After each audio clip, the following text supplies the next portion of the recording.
Hello, hello. Welcome to SkittleTalk episode 5 on 23rd of April. Yeah. Hi. Yo, Jamster. Jamster's back. Hello. But we Hello, can't everybody. we can't be completely organised because we've got and this time we're missing Hell's Fiction who's AFK due to technical difficulties. So Yeah, yeah, it's a bit sad today, so you're just stuck with me. you're And stuck with the two idiots of the show, yeah, but still, I'm sure we'll amble our way along. So yeah, yeah, you've been away.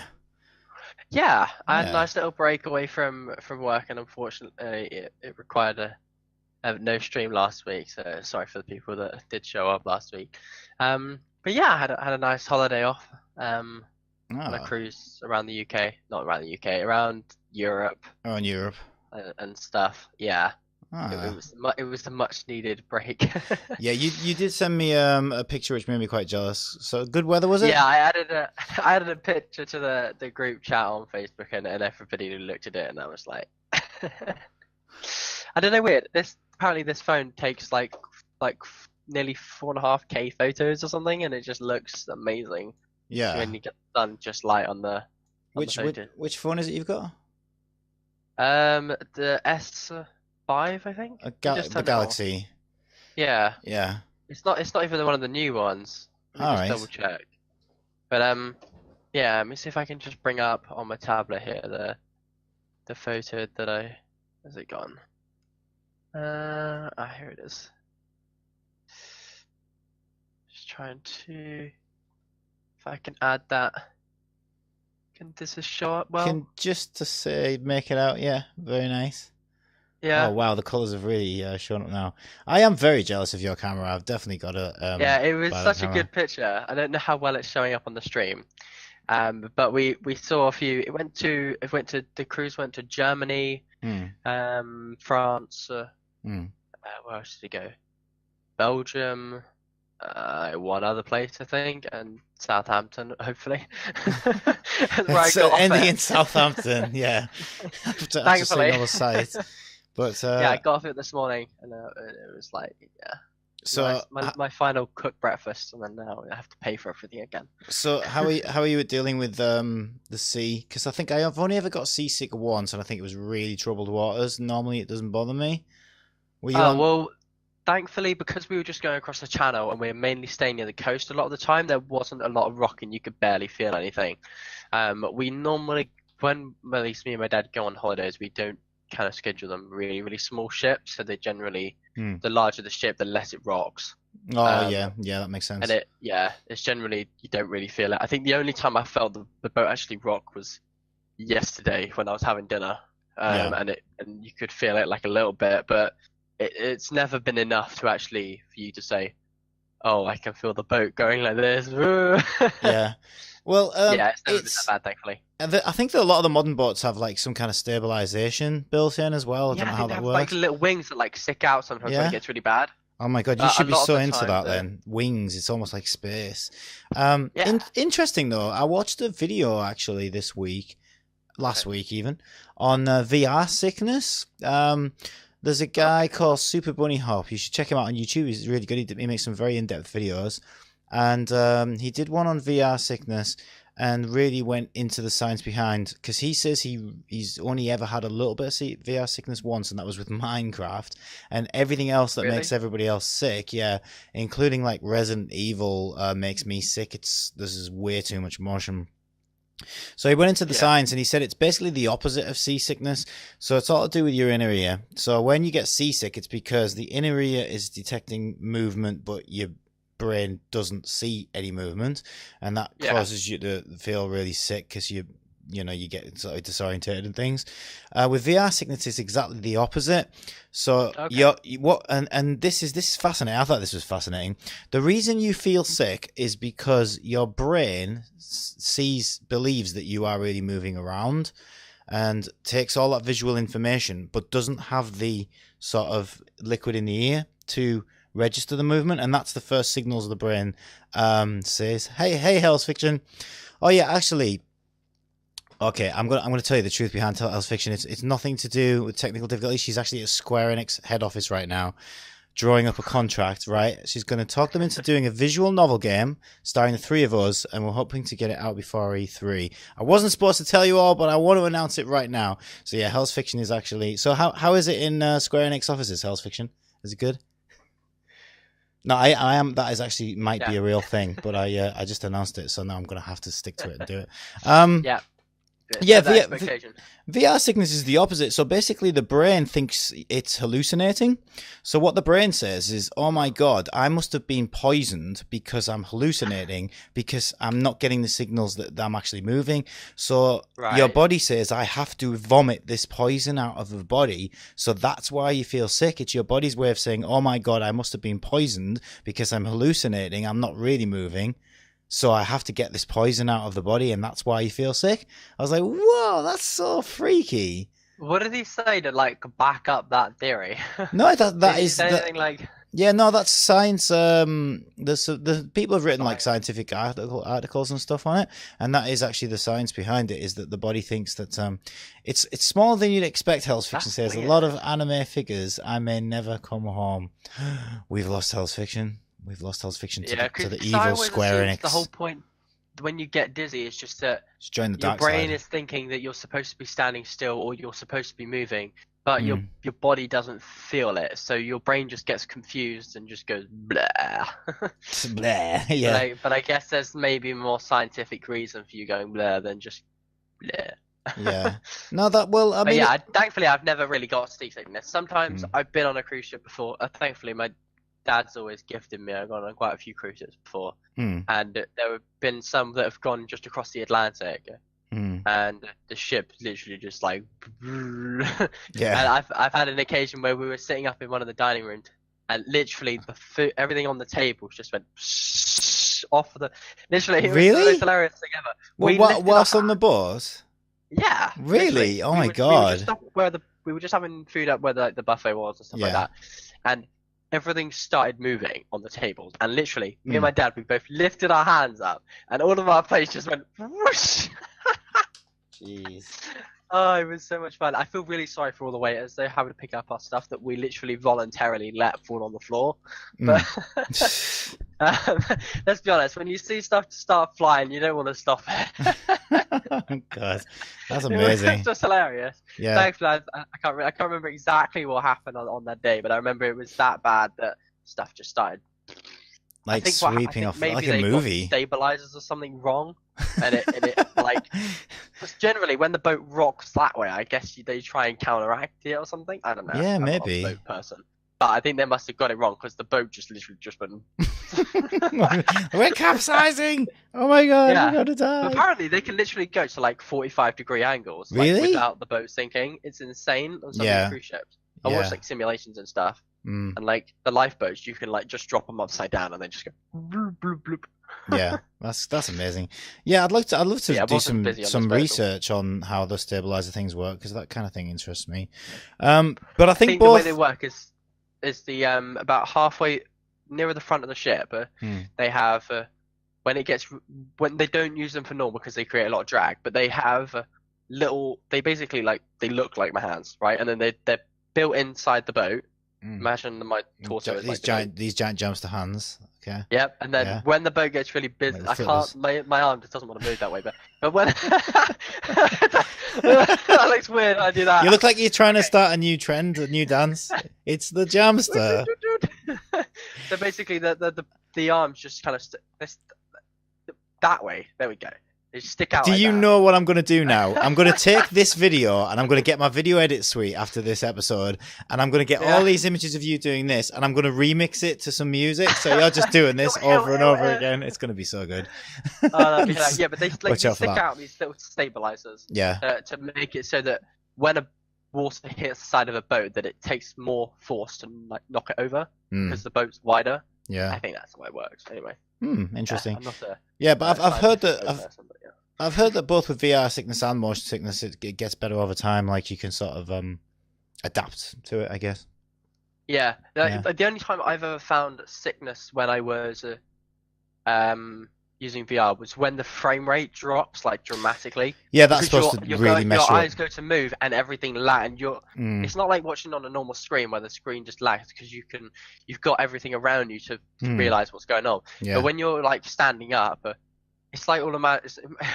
I feel so weird if our brain actually worked in like 20 frames per second and we would like look, but then our brain would be like, yeah, it would be so weird. Yeah. But yeah, that's the only time I've ever felt sick. Well, is when I did that. Well, oh hey, Hell's Fiction's playing Starbound. Oh, you know why? Because she wants to play it with us all, and she's going to get really good at it before we actually play it, and then we're going to look stupid again. Hell's Fiction, I know what you're up to. So what was I going to say? Oh man, I was going to say something about. What was the last thing you just said? We were talking about VR sickness. VR sickness. Oh, what was it I was going to say? Oh my god. It's completely gone from my head now. It was yeah. Well, I was going to ask if you'd experienced VR sickness, but then you just answered that. But then there was something else I've forgotten. It might come back to me, it might not. I don't know. It's been a long day. Yeah. Anyway, yeah. I guess we should start off talking about video games. So you've been away. You probably haven't played much, have you? Oh my word! Yes, I have. Really? This thing. This little Samsung tablet. Ah. Right? Oh my word!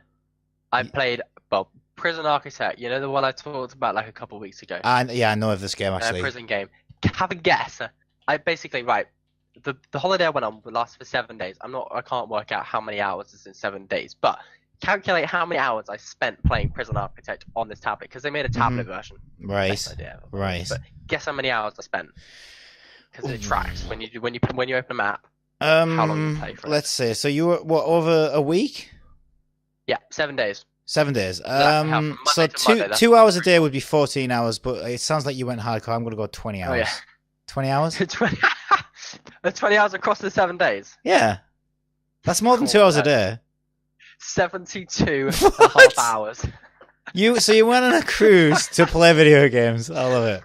Basically, 72 and a half hours. That's like 3 days straight playing Prison Architect. Literally, I spent a lot of the time like in a cabin, right? Because I was just glad to be chilling and or like staying up on deck or whatever, right? And I just got this tablet thing out and I was playing Prison Architect. Like, I come home like after dinner, whatever, Prison Architect until I went to sleep. Yeah. Weirdest thing we found out. Yeah. When I played Prison Architect just before I went to sleep, I talk in my sleep, and I was really restless that night. And then the night after that, I vowed not to play Prison Architect just before I go to sleep, and I slept fine. Like no talking or any weirdness going on. But apparently, when I played Prison Architect just before I went to sleep, I was talking in all sorts of foreign languages apparently in my sleep, which is interesting. Foreign languages. Whoa. So, okay, do you want to give us some information about the game then? So what type of game is it? What do you do? So Prison Architect is a sandbox, like prison building simulator. Oh, So like a management sim? Yeah, it's on Steam. Oh my god, look at my... Bring it up on Steam. They've got a PC version. Right. I think putting it on a tablet was the best thing they've ever done because I've always wanted like Prison Architect as itself. It's quite a good game, but to sit down on a computer and play it takes a lot of effort, like to want to bother. But when you're on a tablet and you're sitting in your car, or you're apparently on a cruise ship, and then you have limited internet use, which thankfully you didn't have to be connected to the internet to use it. Yeah. It was perfect. Yeah. Yeah. Basically, you build. Maybe I can bring it up. But you build like different. You build a prison basically. So your job is to look after. Build a prison. They're gonna build a prison. Another prison system. Sorry, system down. I couldn't help it. So this is the logo for. Isn't that? Oh, what did I just do? So this is what's annoying about tablet. I don't know if that's backwards. We'll see. But basically, your job is to look after a certain number of prisoners that you create in your own prison, and the more prisoners you have, the more money you can make, the bigger you can make your prison. And there's a whole bunch of like different rooms and stuff that you can add to your prison to kind of add different features and different gameplay and stuff. Oh, this is my interesting. So That's- do you have to like do they like riot and have you got to like yes. yeah oh, that's Definitely. cool. Yeah. Can you So send if them you to don't, work? yeah. So there's Yeah. Oh a whole wow, bunch this of sounds different things you good. can do. So yeah. So Mm. if you don't look after if you don't put like metal detectors and all that kind of stuff around, you don't catch contraband. And then if you don't look after your prisoners well, they Mm. start to like get really mad and stab people and going after that. So just to show you that I'm not lying, Yeah. right? If I can get it right, if it loads, is that backwards or not? I can't No, tell if it's backwards. that's not backwards. Do you see It the says 72? it says 72 hours 19 minutes. For all we know, you could have left it running Yeah. and not Oh, I played it. didn't leave it running. I guarantee you. No, you guarantee me? Literally just playing it. Wow. And yeah. Oh, what's going on? Oh, there we go. So if I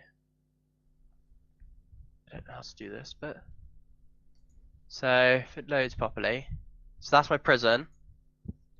Hmm. So you can see the little dudes running around, Yeah. and like the guards and stuff. Yeah, I think it's literally the best tablet game I think you could get for £6-7. I think it was when I got it.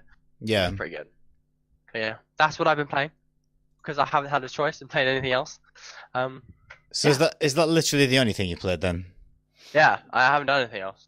Yeah. I've been on holiday, so I didn't bring my laptop because it was too bulky and I didn't want to bother with it. Hmm. And I thought, well, I was doing like training and stuff. But as far as like game wise, I don't know. Yeah, I watched YouTube videos and stuff like that. But yeah, that was it. Oh, if you want to count this, what's it called? What's it called? Helix Jump. So there's an app called Helix Jump Right. where you bounce a ball up and down. If you be- count that before- as a game, then yeah, I played that. Before we leave Prison Architect, then have you got any? I mean, it's any good things, bad things? Is there anything to criticize about it? Yeah. Well, I would say it gets quite repetitive after you built like one or two prisons. Mm. They end up being the same thing. Like you can, it's when you the way the progression works in the game is that when you start off with, you have very limited things your prison can do. You literally just can build a cell to put your prisoners in, and then that's about it. You just make a bit of money. But over time, you start having like a warden, or you build your security force and stuff like that. And there's like a research tree where you can slowly research different things. Like for example, you can research things like body armor for your guards, or what's the other stuff? The interesting one, death row.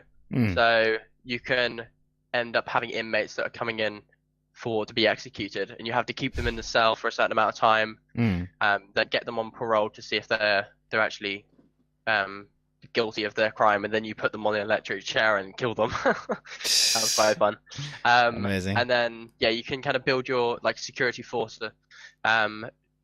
Finding and keeping control of the like tools, drugs, and stuff like that get into the prison is quite a big job, because the way the game works is that you can, when let's say a prisoner walks through a metal detector, Yeah. and it goes off, you search the prisoner and you find they have a knife on them, Mm-hmm. right? You can, if you research different trees, you can click on that knife after the fact, and you can see where that prisoner's gone with it. Right. So you can start to find out where the source of like all these different like stuff Oh, is. so for is there example, like a guy? So in real life, there'd be like a guy who's getting the stuff in, and you've got to find out who's doing that. yeah. Yeah. So you that's cool. so a lot of the time you'll find that prisoners will start like attacking your staff with like a knife or a baton or like a taser in some cases and stuff like that. But you have to try to figure out where they're coming from, because it's not a case of just having to say, oh, it's just a random event that just sometimes occurs. Every item that a prisoner has come from somewhere. So whether or not, so sometimes, for example, if you have food that gets delivered through a back entrance of your prison into the kitchen, and then you have some of your prisoners working in the kitchen, it bypasses like the metal detectors in the prison. Right. And so they'll steal this knife that was snuck in through the food into the kitchen. They'll steal it from the kitchen and then go stab somebody, for example. Right. So it's your job to when it gets tracked, you can then click on the knife, see where the person's been. You can see, oh, they found it in the in the kitchen, for example. Yeah. And then you would then try and implement things like metal detectors or more searching or random searches and stuff like that for where the stuff's actually coming from to kind of get it in.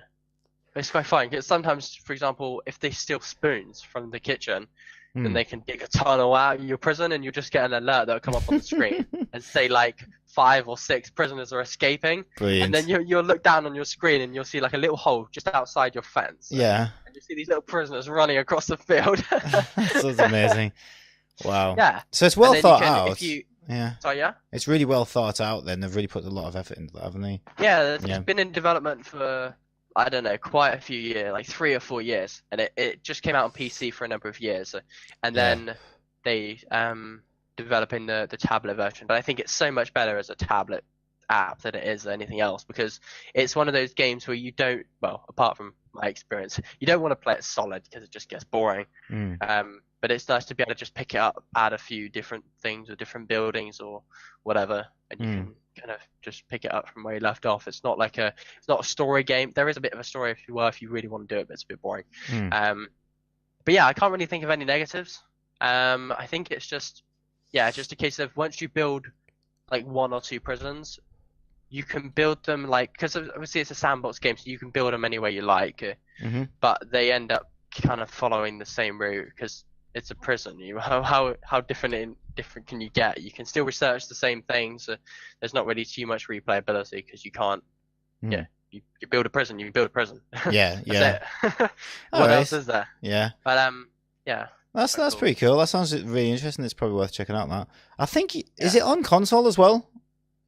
It is. I think it is. Yeah. Yeah. So it's on I think I've seen it.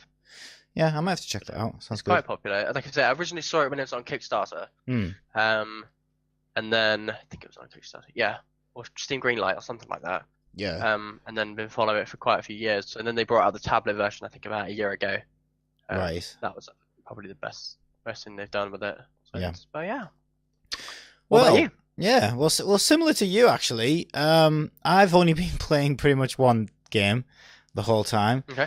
And that would be Yakuza 6. Can you spell it? Yeah, it's on the screen. So Yakuza is Japanese for mafia, basically. It's the Japanese mafia. Oh.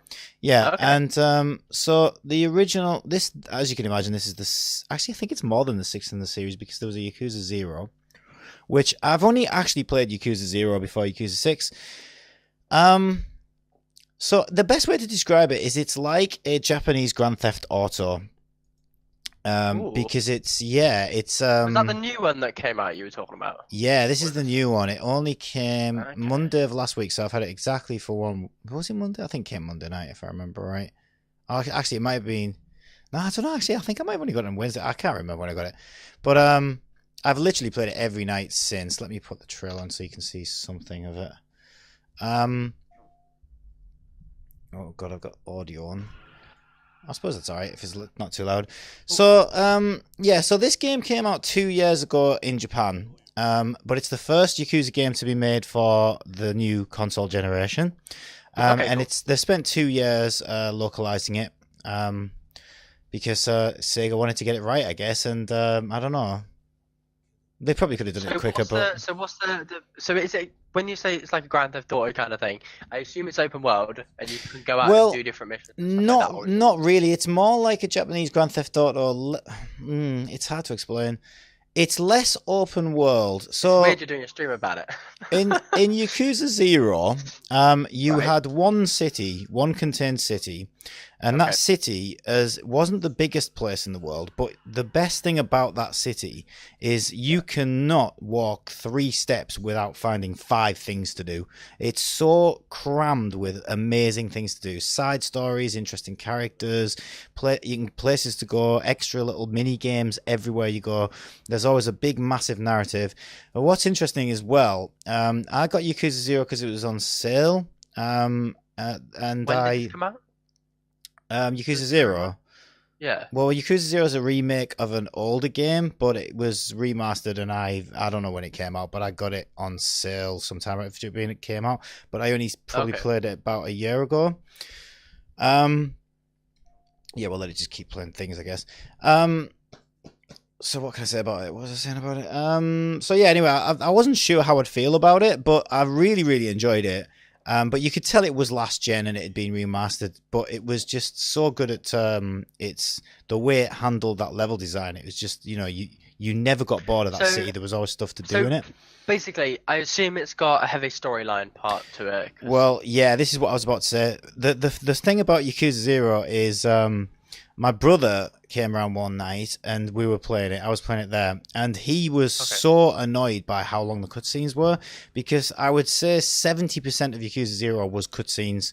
There's more cutscenes than gameplay, but those cutscenes are so good. It's like watching a really great movie, but then you get to take part in some action bits and some of the decision making and various other things.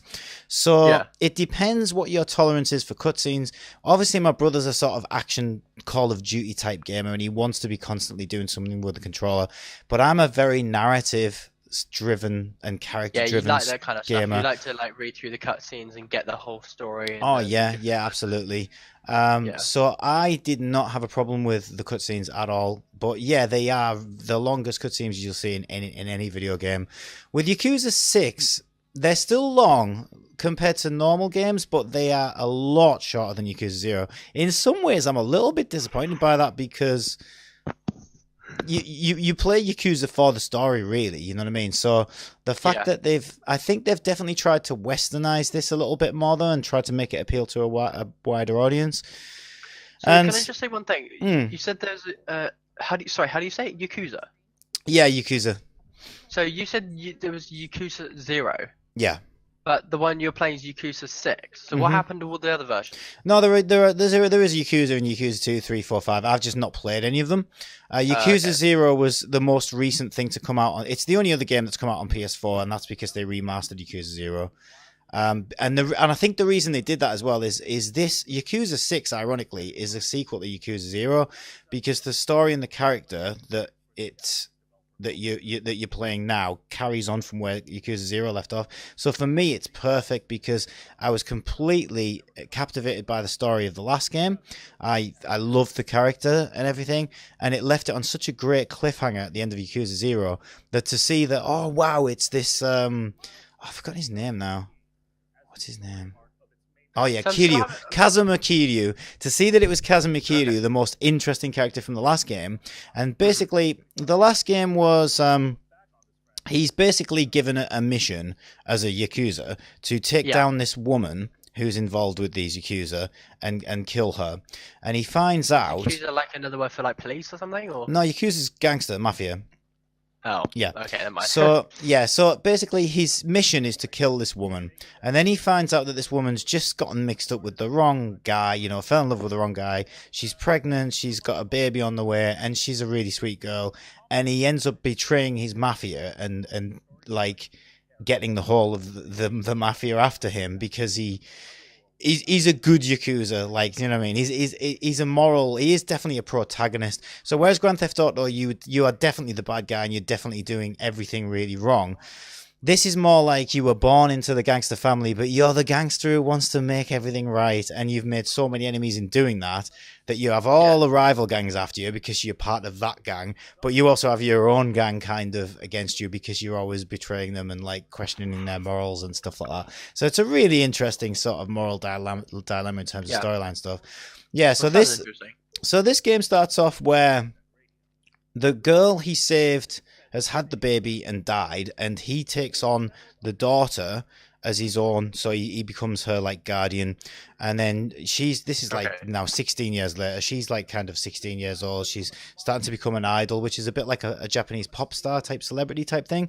But he, like, crime catches up with him and he has to go to prison, and it all gets out, destroys her career, and she's part of this orphanage. He's raised this orphanage to help children, so because of the shame and everything, she loses her career. She's bringing shame on the orphanage, so she like runs off and thinks, right, he's out in jail in 3 years, you know what I mean, I'm gonna go and I can't bring shame on this orphanage, I need to be aware. And it's this whole Japanese kind of idea of responsibility and and what's expected of you and stuff like that. Anyway, long story short, you at the beginning of the game, you get out of prison and no one's heard of the girl for the last couple of years, and you've got to find the girl and find out what's happened to her. And it's just gotten to the point where you found out she's had a kid, and I don't know, you don't know who the father is, and now she's in a coma, and someone's trying to kill her as well and stuff. So in regards to like the action and stuff like that in the actual game, because you said it's kind of is it an open world kind of, like, do you have a world where you can kind of walk around in? Yeah, it's you talk to different people and they tell different parts of the story and stuff like that. Yeah. So you're saying about like the action side of things. Is there, what sort of action stuff is there? Because obviously there's a lot of story based kind of gameplay and backstory and all of that kind of stuff that goes with it.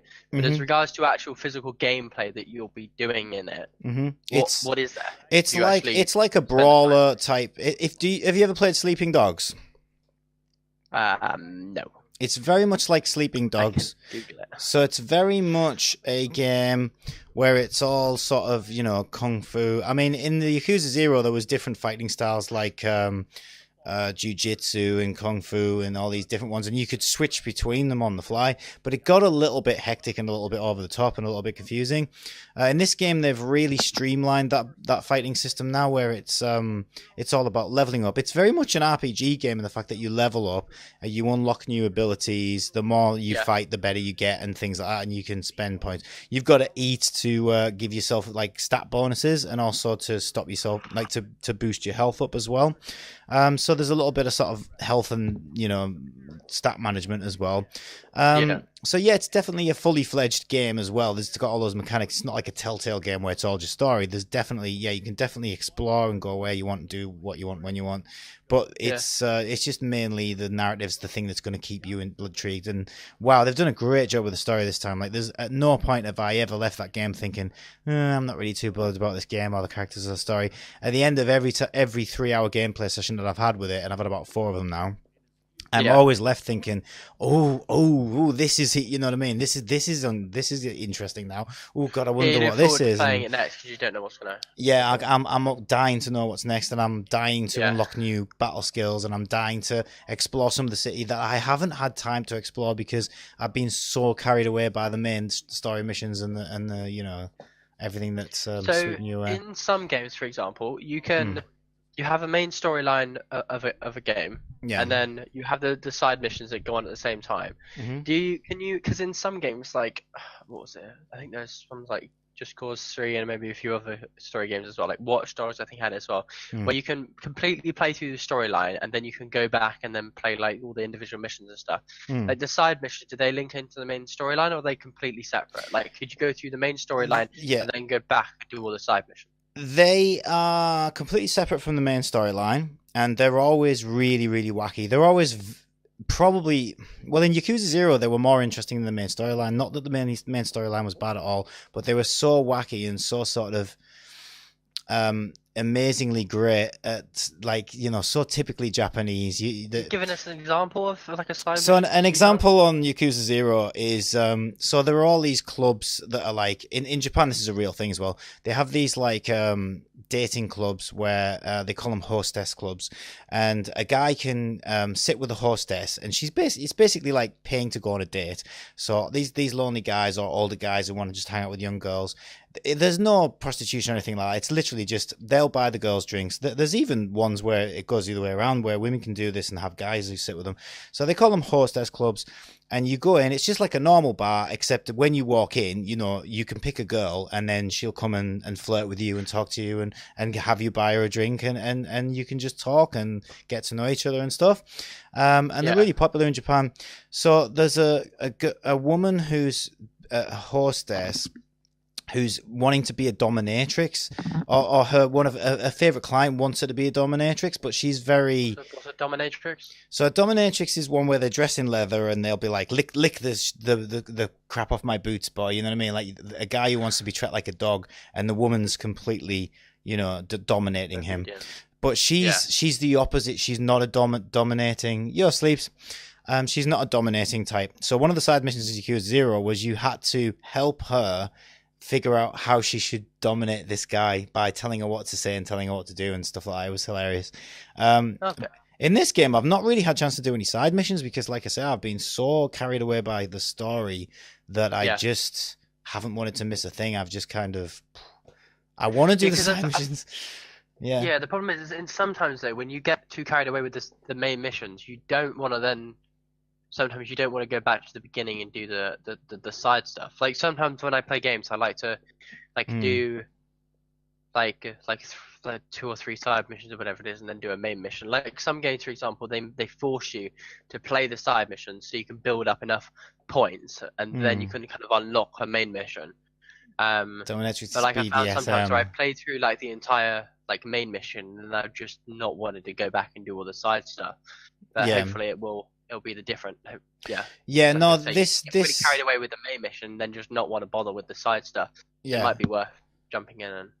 Oh yeah, I'm definitely going to be doing some side stuff. I think, to be fair, I think the game is still the Yakuza games are infamously huge, massive, long games as well.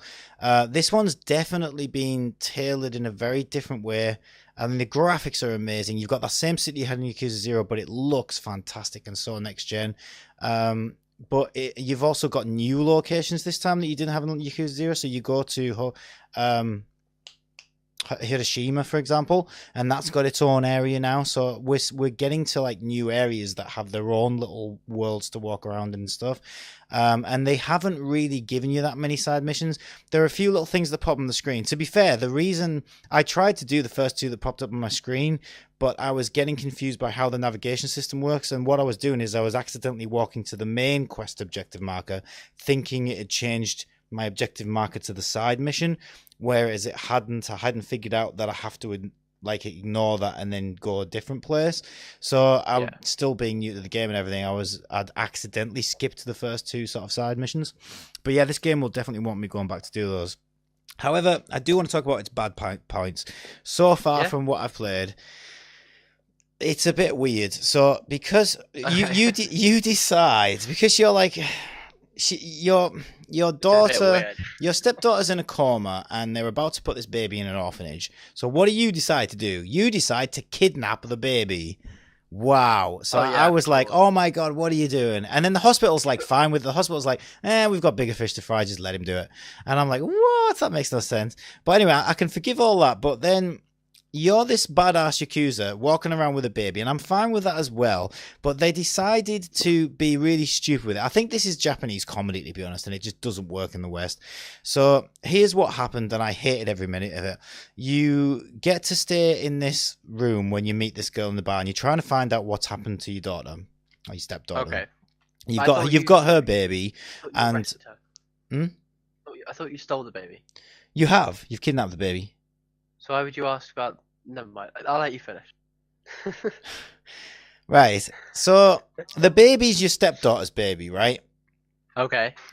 So you're looking after it because you're an orphan as well, and you don't want it to grow up like you. Blah blah blah. That's all fine, but here's where it went horribly wrong for me. And I think it's because they thought it was like, it's probably Japanese comedy that just doesn't work well on us. So what he does is he meets this woman in a bar, and she's really nice. She says, "Oh, I've got a place you can stay. I'll call my friend. He's got a spare apartment, and you can stay there for now."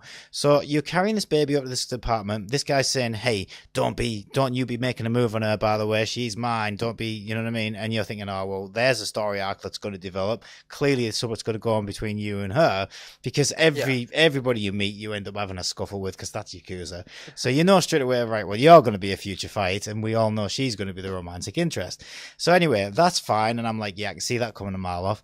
Then you spend your first night in the apartment, and the baby, you change its diaper and everything, and this is in a cutscene, and then the baby's just crying, and he goes, "Oh, you must want some milk. You must be hungry." So then you pick this baby up. You've got to go around, and apparently the story is there's no shops anywhere, nowhere has any milk, but you've got to give this baby milk. You've got to go around talking to all these different people, but on your way in doing it, the baby will suddenly throw a fit, and it goes into this motion controlled mini game. Honestly, you should watch. It's on YouTube and it's on my VODs, and I was screaming like, I hate this. It was so horrible, and it was so it wasn't fun. I hate this. It was horrible, and they did it to me like the baby. They did it. Yeah, I was screaming because it was horrible. And they did it to me 4 times, like just trying to get some milk.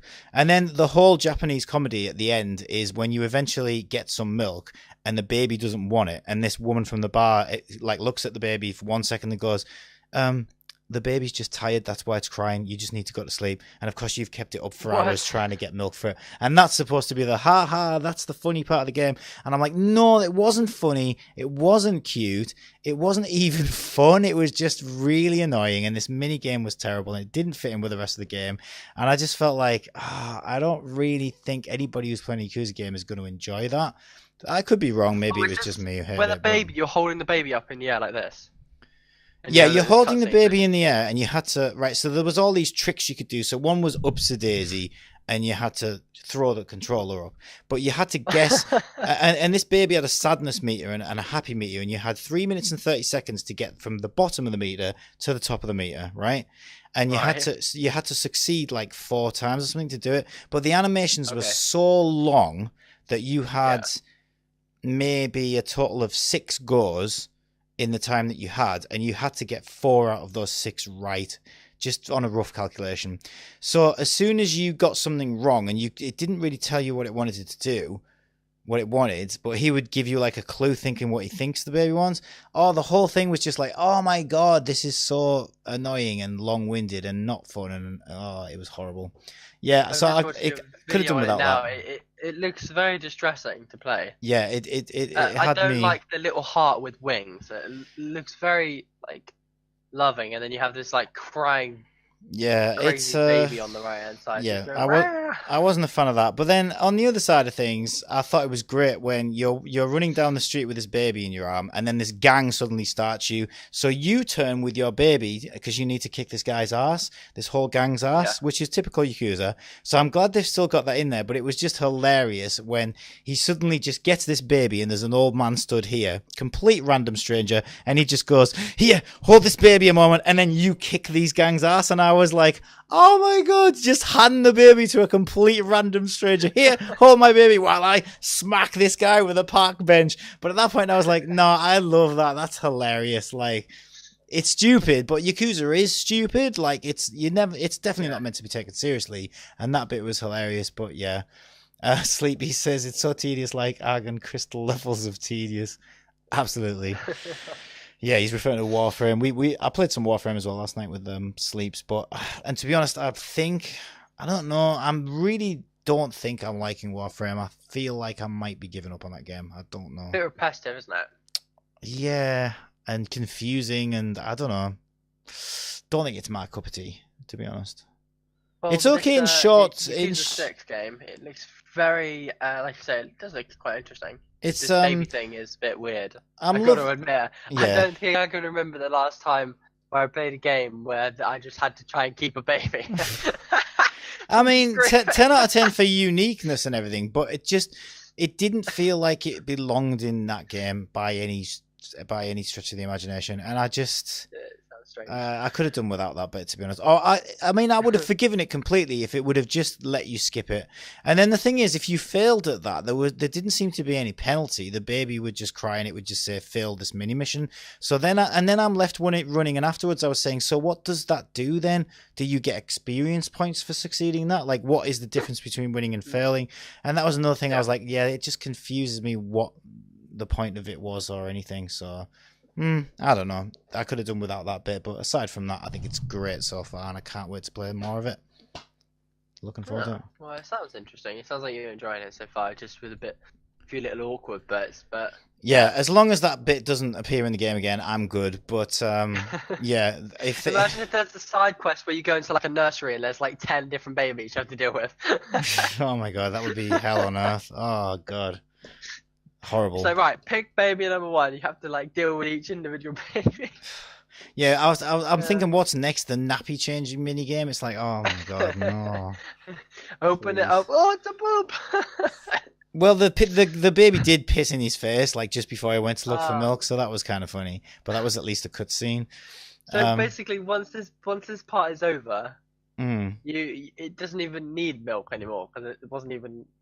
So it's completely obsolete what you just did because it Yeah, doesn't even that want was milk. supposed to be the whole fun What did thing. he do? Google, my baby is crying. It lifted its left foot in the air. What do I mean? What does it mean? Oh, Google says, oh, if it's crying and it lifts its left foot, it means it wants milk. And so you spend the next 3 hours trying to hunt around for milk, only to find out that it's wrong. No, yeah, but that wasn't me who. That the game does that by itself. Yeah, the game Yeah, decided that, yeah. That's like supposed to be like him just being rubbish with babies or whatever, and that's supposed to be the Yeah, ha that's what I ha. was thinking. You made So- you made the baby worse and you got it all wrong and ha ha. Wasn't that funny? But I just didn't. I wasn't ready to laugh at that point. I was just like, really. You know what I mean? I was already so annoyed by the whole mini games, and I was just so glad to get through that bit. But yeah, Well, no, loving it. One game that you did say, but you said that this game had a lot of like cutscenes, kind of like a little mini movie. Mhm. I just wanted to compare it to a game that I played in the past called Quantum Break.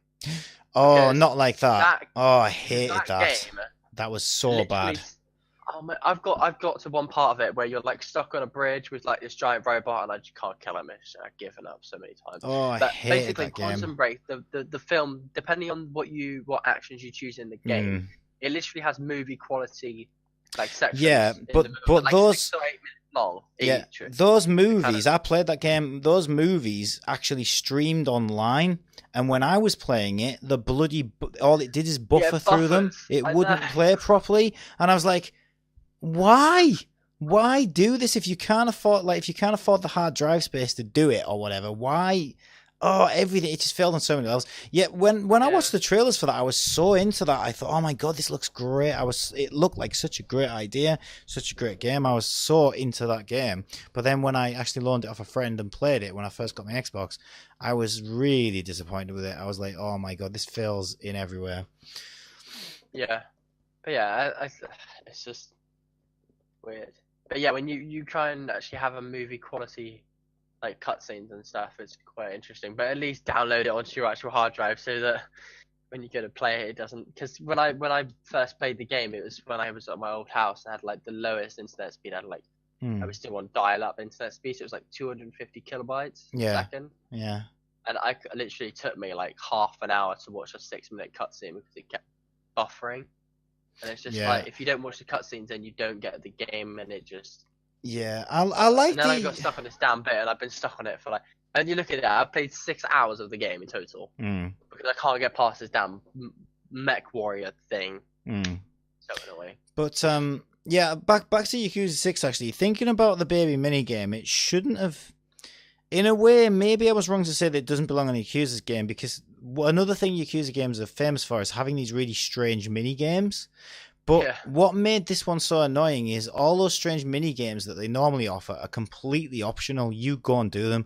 So in the cities of Yakuza, there is a Sega arcade, and you can actually play real old Sega games in them, like Outrun. They have the full games within the game. You can play them in the game. That's really cool. They have karaoke bars, and they have mini little karaoke games you can play, and they have a whole library of songs you can do. They have like bowling alleys, and you can go bowling. And this is all just shit you can do in the city at will whenever you want. Like, that has nothing to do with the story. They even have a little. They even have a little softcore porn theatre where you can go and watch bloody idols in their bras frolicking around, and there's little 3-minute videos in it. And it's like, oh my god, I just love the freedom this game gives you. And it's all so Japanese as well. But what was good about all that lot, it was all completely optional. So if you wanted to be a perv and sit there like I did, sit there and watch all those videos. Of course you did, yeah. Yeah, sit there and watch all those videos. Then you could. But then if you didn't like the bowling game or whatever, then you just didn't go to the bowling alley. You didn't go bowling.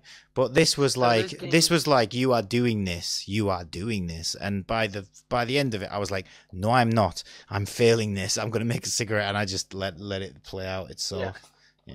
It's weird when you actually play a game and it makes you so stressed you want a cigarette. It's just like, what are you doing to me? Sleepy Time says he finished Quantum Break. Yeah, I did finish it, but just showing off that you got past. Reluctantly. If you know how to get past that mech warrior thing, I've literally tried to get back to the game probably like 5 or 6 times over like the last like couple years. And every time I play this one bit with this mech warrior thing that I have to attack on a bridge, I just can't kill him. if you know how to kill him, just tell me, because I'd rather like to finish the game. But yeah, as you were saying, the games, what was the game we were playing? A Way Out. You know, you've got those little mini games where you can just start hitting a bat, or yeah. do you mean like little mini games like that?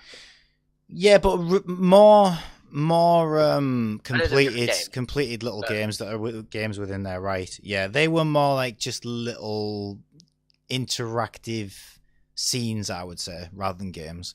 These are like real games. You know, you can fail at karaoke and lose and get low points, or you can get really good. Is the karaoke one where you like press the arrow keys on your keyboard to like? They even have in the arcade. They even have, you know, the grabber arms, and you can win a toy. There's another side mission that was great. There's a little girl crying outside the arcade, and she's like, when you talk to her, she's like, "I really want this so and so thing." You know, there's like a fake little anime character. She's like, "I really want the purple one of these." So you feel bad, and you go in and you're like, "Right, I need to win a purple thing for this girl so that she'll stop crying." And then you've got to actually play the mini game and actually get the one that she wants. And if you give her the wrong one, she has a tantrum and goes, "You're the worst ever," and throws it at you. And I'm like, this is great. This is so fun.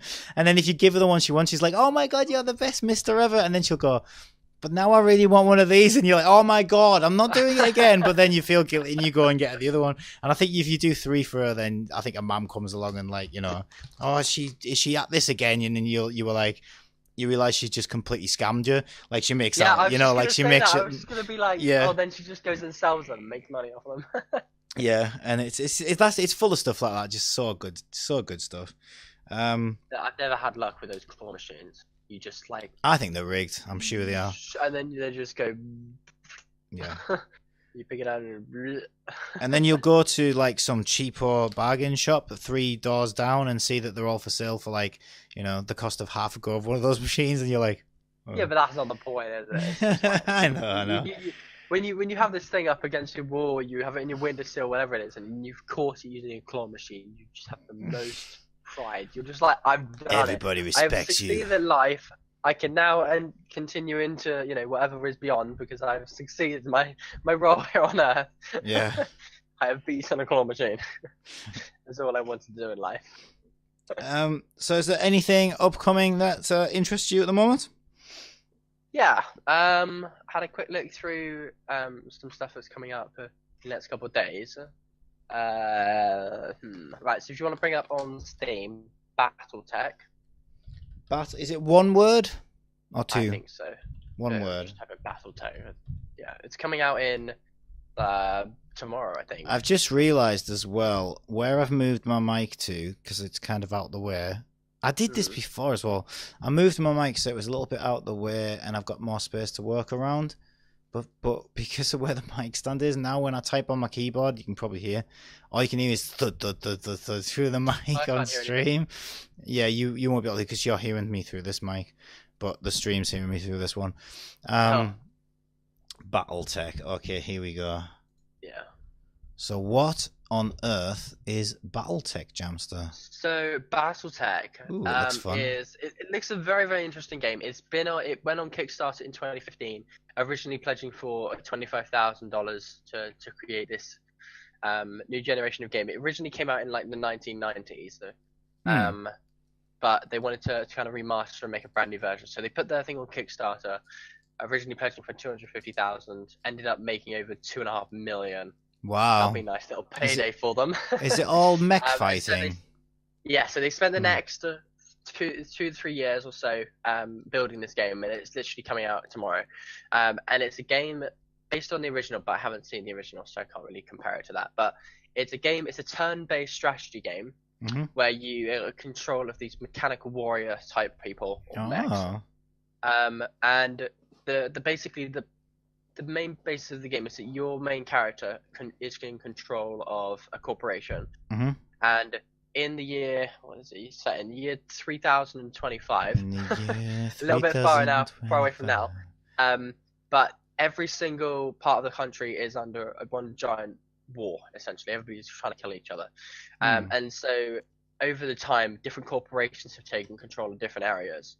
And so it's your goal to try and conquer different areas with your particular company. So the way it works is, at least in the kind of skirmish mode, it's completely separate, the story, I can go into that in a minute, but the skirmish mode is that you you own you start off choosing your company that you want to work for, and you command four different mechs in total, but you have one that's your actual character that you can upgrade, and stuff like that over time. But basically, the way it works is you have a 3D map that obviously is turn-based, so you'll move one place and then the AI will obviously move again. That's how turn-based works. Yeah, no shit. Yeah. I'm not very good at this. Right. So yeah, essentially, depending on the environment that you're in, your mechs can do more, less damage, or kind of have strategic bonuses over each other when you're fighting. So your mechs, as you go through the game, will upgrade and get leveled up over time with either more damage, more range, melee fighting and stuff like that. But your goal is just to take over as many kind of provinces, I guess you could call them, or countries, to kind of advance your company and make more and more money. But the storyline itself seems more kind of fun, more kind of linear, as regards of actually a game itself, because the skirmish mode just goes on forever, because you can just keep on capturing more and more people, more and more countries and stuff doing the different missions. It kind of describes it more watching the video, just watching the way battle. But the kind of the way the single player works is that you choose a character. I was just about to ask then, sorry to interrupt. So is it both single and multiplayer then, is it? So they've got a single player, a multiplayer, and a AI versus single player. There's a single player campaign, and then there's a single player versus AI skirmish mode, where you are battling against different companies, and then you have the multiplayer version, which I haven't seen any gameplay for yet, so I can only comment that it's the same as this kind of skirmish mode, but it's just there's other players fighting for your own corporation. But the way it works is you have different mechs situated around a certain map, and obviously every mech has different skill sets. So when you're fighting, let's say, one battle warrior that's really fast and nimble but doesn't have a lot of hit points or something, then you're going to want to use your type of mech that fires faster, and can kind of use the terrain around it to kind of get an advantage on the other people. But the fact that, like I say, there's only been a couple videos that have come out that doesn't really go too in depth into actually the different skills and stuff like that you can do. But it looks quite interesting. There seems like quite a good variety on it. I do like turn-based, and I've always wanted to play a turn-based multiplayer game, because I think that'd be really good.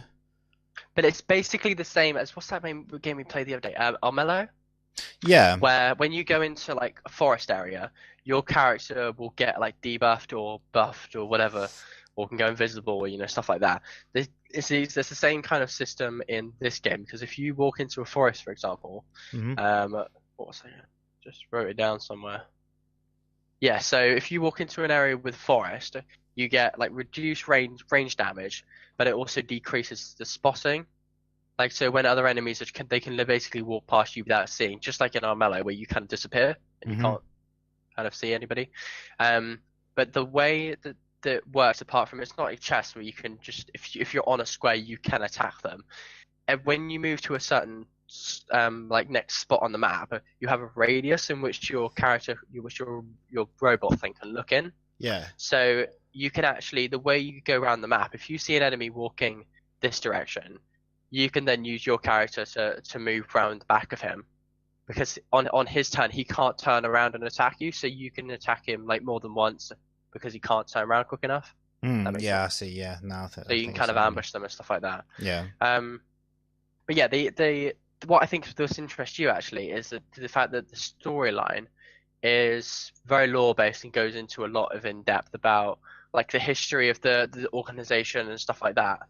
Into what it goes. So I wrote a bit of where's it gone? Yeah, so for example, when you first start the game, you choose a company that you want to work for. So one of the companies is called the Deep Periphery. So it's a company that was founded on an ancient legend who did some stuff in the past, blah blah blah, whatever, right? But basically, when you set your corporation, originally. So there's about 8 or 9 different corporations you can initially choose from, and then it then shows you from that a part of a storyline. So, for example, one of the storyline will say, so yeah, on your 16th birthday, that'll be the line at the top, and then you have 6 different choices below it. So one of them will be, for example, you were exiled, or what was it? Your family died in an accident.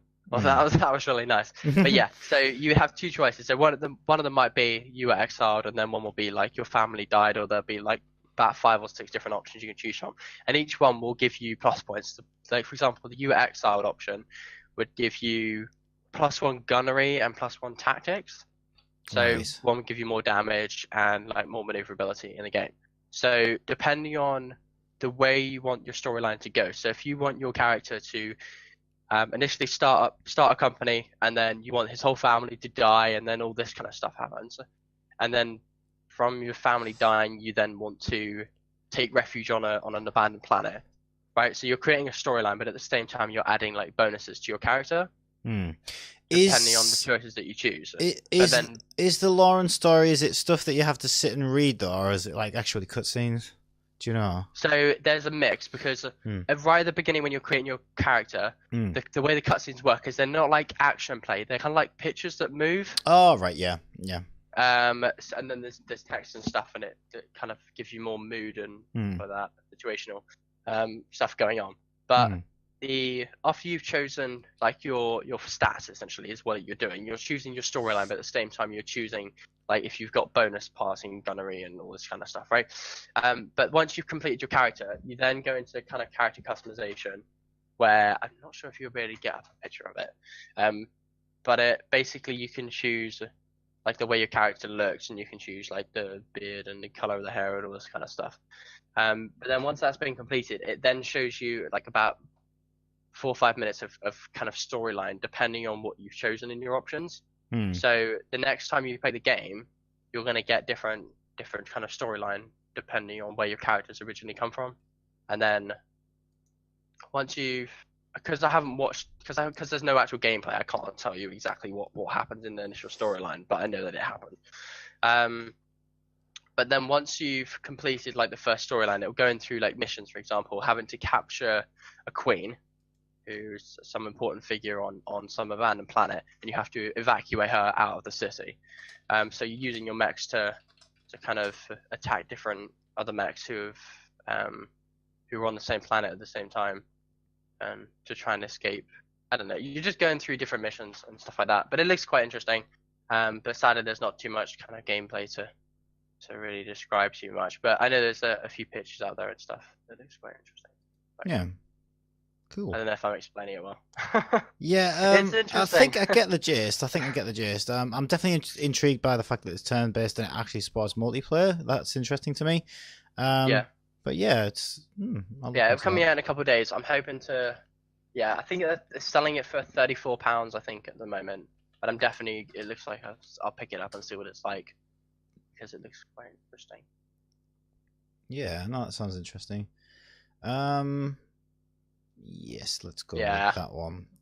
Yeah, no, that sounds good, and it's got the space theme that obviously is drawing you in, at least. Yeah, it's quite interesting. Yeah, but it's anything with giant robots in is a good plus point. Yeah, and it's got quite an-in-depth storyline. It looks like, so there's that kind of replayability that after you've completed your first set of storyline, like the campaign, because there's like, I think there's between 20 and 30 different campaigns you can do depending on the options you choose at the beginning. Yeah. So if you say, for example, like you say, if your character was exiled or your family died or whatever, it will change the storyline in the future. Yeah. So depending on how you play it and stuff like that. And then if your warrior or your mech that you use has has improved health or more damage and stuff like that, obviously going to help you further on. But then you end up, you control one mech warrior at the beginning, and then you meet like a group of 2 or 3 other people, 3 other mech warrior. I don't know what to describe it as. 3 other mech warriors, and then you go around just killing people, taking over the world. But then there's so much stuff that I've seen a few screenshots for. But there seems to be not just on the ground, you're just clicking and you're pointing and you're attacking, but when you're in between missions, there's a lot of stuff that goes on like in space where you're having to like keep track of your own warriors, upgrade their skills and make sure they're healthy and all up to health, ready for the next battles. And then there's a few other corporate things which I haven't watched any videos on yet because I can't find any to kind of explain it. But there's a lot more finance stuff that you can do, like fiddling with in different settings and stuff like that. But it looks quite in depth. But the fact that it's been in development for quite a year and it looks like quite a successful Kickstarter anyway. I know a couple titles starters and who have used their money and not really produced anything out of it. But thankfully, he finally admits it. He finally admits this it. Kickstarter have actually used their £2 million they got given, or $2 million or whatever, and actually produced the game out of it, which it seems like pretty good. The graphics are good as well. So. Yeah, you need that as well because it's a good way of generating that revenue and making things that AAA studios and publishers would not support otherwise. So if that model gets too many people taking advantage of it, and it's going to become something that nobody wants to dare invest money in because everyone's just going to assume it's going to be another rip-off. So yeah, we need more successful stories like this. So yeah, that's good. It's always good to hear. Because there's so many products which you see on like Kickstarter, for example. I think there was one like a bendy phone, and people like invest so much money in, and then you never hear from them again. Yeah. But it seems like this one seems to be a successful. But we'll see when we play it. I think I'll. Yeah, as long as they come out with a finished product and do what they set out to do and what they promise people, I think that's the main thing. It might not be everybody's cup of tea. It might not be something that you or I would play, but if somebody wants a game, for example, I don't know, Chase the Cucumber, and people, and they actually release a game, and we might not be interested in chasing cucumbers, as long as they deliver what they set out to deliver, then best of luck to them, I say. Yeah. I'll definitely get a Chase the Cucumber though. That looks good. That would be interesting, wouldn't it? That's definitely, especially if the cucumber had a backstory and a storyline. Yeah, turn-based Cucumber Wars. Turn-based like broccoli and cucumber like battling it out. That's probably been done, I would think. Vegetable Wars. I'm sure there was something like that, wasn't there? There was I don't know. I'm sure there will be something like that, especially on mobile. Probably. If not, somebody's just stolen our idea and they're making it right now. Yeah, exactly. We want a cut of the profits.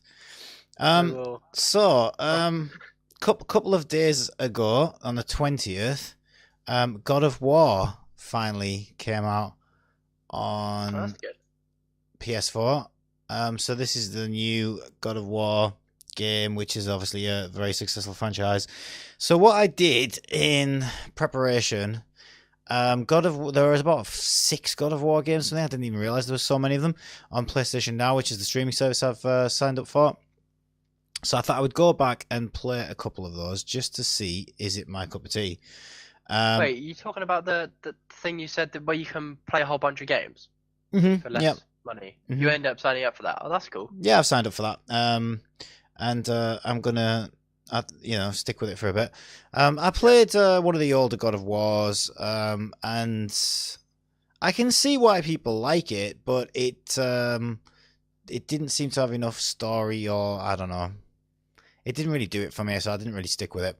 But this one does look interesting. It's basically kind of a bit of The Last of Us, except you've obviously got Kratos, and instead of it being a girl, it's a boy, and it's his actual son.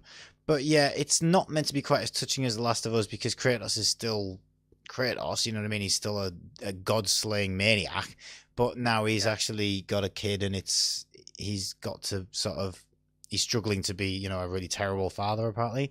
I've not played any of it myself. I haven't really even watched much about it. I know a couple of my favourite streamers are playing it, and they're saying good things about it. It's getting good reviews. Yeah. It seems to be getting overall good reception.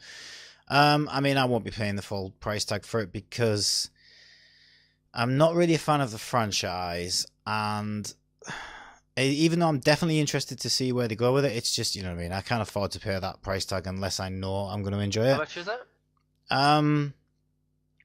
It'll be whatever a AAA is these days, so 55 quid on PSN, or $60 kind of thing. And so I'll probably wait for it to go on sale, wait to get it a little bit cheaper, unless, I'll probably end up watching a bit of gameplay. If it looks like, oh my god, I must get this game right now, then yeah, I'll certainly get it. But yeah, I'm intrigued. Let's just put it that way. It feels like a step in the right direction. Kind of enemies to attack. Like, is it kind of? Yeah, it looks a bit better than the one I played. The one I played was. Have you ever played Bayonetta? Maybe I recognize the name. So Bayonetta, it feels like most of it feels like QuickTime, and they always do have a lot of QuickTime events in it. The thing I can't stand about games like that is they play too much with the camera angle, and they try to make it like an interactive movie, and they get a little too carried away with it, and I just find it like way too, I don't know. I can't What's explain that one called it. that did it? Confusing and kind of annoying, and I don't know. I can't get myself immersed in those experiences because they're just all over the place. They just feel really chaotic and all over the place to me. And I guess that they're trying to like inject you with adrenaline all the time, but yeah. I felt like I was playing a Bayonetta game when I played that earlier God of War. It was too much like a Bayonetta, where 1 minute your camera's here, the next minute it's there, and your control scheme then changes to match the camera, and 1 minute I'm pushing up, and the next it feels like I should be pushing down, and when it just confuses my brain. I hate quick time events. It's just stupid. I hate those kinds of things, and it just there was way too much of that, so that's why I didn't want to play God of War anymore. But looking at the gameplay in this, it seems like they've moved away from that now, and it does look a lot more like a typical third-person sort of battle mechanics. So yeah, I could probably get into that. So I'm definitely intrigued. Do quick time events that I've always hated. Yeah. Because that was. Yeah, it looks quite cool. The graphics look pretty good as well. Yeah, the graphics look incredible. And it's a huge. It's just on PS4. It's a huge studio. Yeah, I think God of War is one of the first party IPs. I think it's actually developed by PlayStation, by Sony. I don't know actually, or is it? Am I full of it? You know what's really weird? I'm looking through some of these pictures. Yes, it is. On Google Sony. It's developed by Sony Interactive Entertainment, Santa Monica Studio. So it's actually developed by Sony. For a minute I thought that was 5 out of 10, but it's 5 out of 5 on Games Radar. You know what's really weird? Awesome. I'm looking at some images of like gameplay of this particular game on Google Images, and I'm noticing that he's got this like red like diagonal thing going on his face, right? Mm-hmm. But on some pictures, it shows a diagonal line going off to the right, and then on some other pictures, the diagonal's going off to the left. Like, what is going on with that? Well, you might be looking at a flipped image. You're probably looking at a flipped image. On all the ones I can see, it's going off to the right. It goes off to the right. It goes off to the. Smart. I'm just looking at it, and I just realized the thing going across his neck is sweat. Oh my word! Wow, mind blown. Are you being stupid? I'm being stupid. Yeah. That's so weird. I basically all the pictures I'm seeing are like covers of the game, and those are the ones that are flipped, and it looks like never mind. And a brain explode moment. Yeah, no, it happens to the best of us. I wouldn't worry too much. So that is one. Yeah, I'm at least intrigued. So I think it's an important thing to mention because it's it's been a long time since the last God of War game, and there are a lot of God of War fans out there. So yeah, and this one looks like one I might actually be able to sit down and play all the way through. Is there anything else you want to bring up at the moment? I'm trying to think of any other games at all. Well, do you mind if I? So I've got. Should I jump in with another one while you're thinking? Yeah, sure. Yeah. Yeah. Okay, because I've ordered another game. Oh, you have. That should be coming tomorrow or Wednesday. Okay. And it will be no surprise at all. Galgun 2. So I had to get it because, of course, I've got Galgun and I've got Galgun Double Peace. So this is a sequel to Double Peace, the second Galgun game to come out on the PS4. I have no Cool. idea. Well, I say I've got no idea what to expect. I mean, what can you expect from Galgun? It's going to be shooting a lot of anime booby girls at the end of the day, so I'm pretty sure it's going to be pretty much the same as the other games. But no, they're fun, cheeky, stupid, ridiculously over the top games where. Can I get some gameplay? PS4 Switch. Let's play this one. Yeah, so yeah, it looks pretty typical of Galgun. It looks pretty much the same as the other game, but maybe slightly better graphics. And I'm down for that. I know what I'm getting myself in for. I'm down for that. It'll be good fun, and I'm doing a Waifu Wednesday anyway, so that will be something I can always do for Waifu Wednesday. So yeah, I don't know. I'm down for it. Cool. Yeah. Well, I have not much to say about it, really. Games to talk about, though. I don't have any more games to talk about. I got two like sciencey things that I found on the news like in the last week or so that I thought was quite interesting. Right. One of them space news. One of them space news, and then one of them is like just I thought was quite interesting. We could roll it all into Space Jam, I suppose. So yeah, I guess we could do that. You gonna put a space helmet on me? Or yeah, of course. Yeah. You have to give me time. I have to type Space Jam. Okay.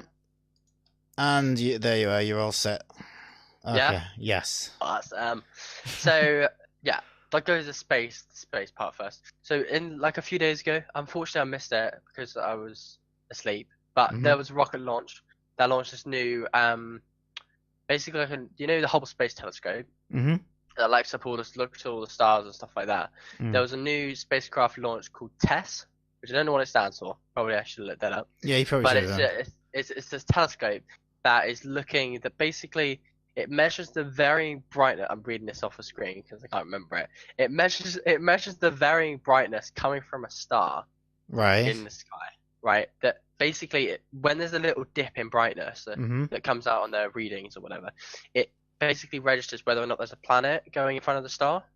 Okay. And then depending on the wavelength of light that's returning when that planet goes in front of it, you can work out the composition of the atmosphere on the planet. That's what? Pretty cool.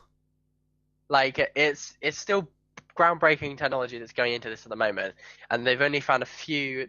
Basically they're finding planets in front of stars all the time at the moment using this varying brightness thing.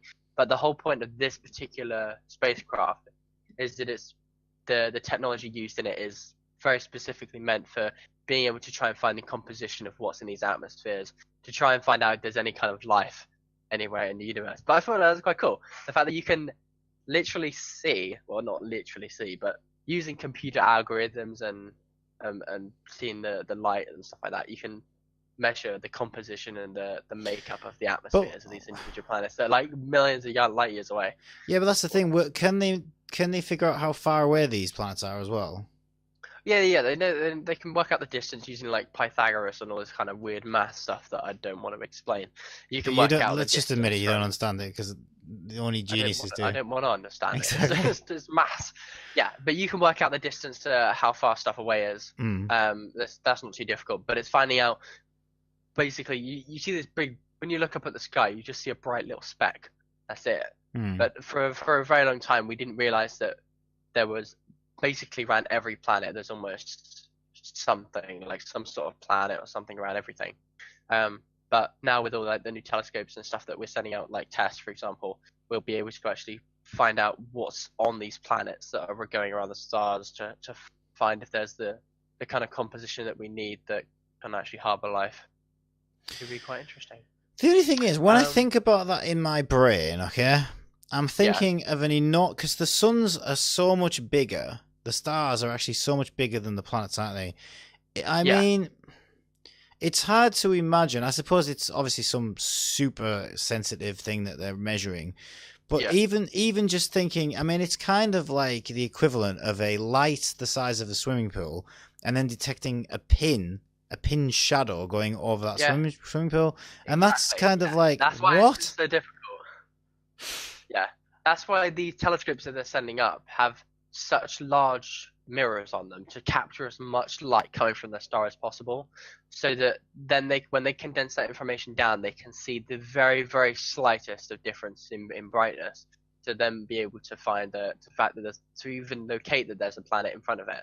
But then the whole point of TESS is that it will measure that type of wavelength of light that's coming through that atmosphere and try and work out the composition of the atmosphere of that planet. So we're not only just finding this little pinprick that you were describing, of that the light is dipping down slightly, but I don't know. I don't know whether they use like X-rays and all sorts of other different things like that, and infrared and different wavelengths of light to try and find the variations and try and figure out what's in the atmospheres. But that's the whole point of TESS, is to try and find out what is out there in regards to the planets and stuff. Quite interesting. Yeah, because by now we've known that there's quite a few different planets that are in this Goldilocks zone that we talk about. That shows that a planet's in the green zone, essentially. It's not too far away from the sun and not too far away for it to be too cold or not to be too hot. I have two questions. So does that mean if we see a star twinkle slightly, is that, are they trying to say that there's definitely a planet passing in front of it when that happens? No, if a star twinkles, that's because of the atmosphere. That's nothing to do with the star. The atmosphere of what? Stars don't twinkle. The atmosphere of space? No, our atmosphere.